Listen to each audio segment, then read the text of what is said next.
So welcome to QuickPixel and we are making this glass effect for this video. You can use this effect anywhere you see fit, such as wallpapers, social media posts and even your website mockups. So let's get into it. So in the Photoshop, I'm making a canvas that is 1280 and 720. So just create it.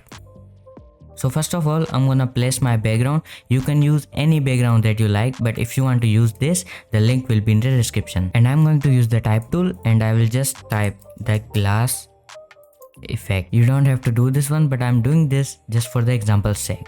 Now what you have to do is just press Ctrl Alt Shift and E on your keyboard. So that will simply copy every visible layer into a single layer. Now just right click on the shape tool and select rounded rectangle tool.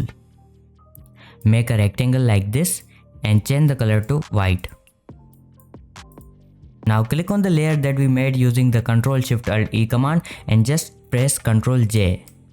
That will duplicate this layer and put it above the rectangle. Now right click on the layer that is on the top and just create clipping mask. Click on the rounded rectangle that we made and just go to effects and stroke.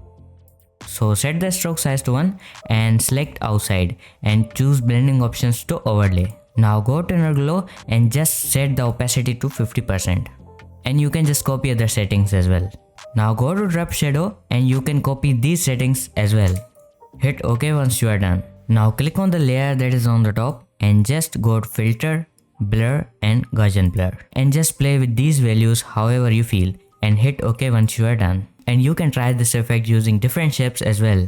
So that was it for the video. If you like to see more videos like this, make sure to stay tuned and see you in the next one.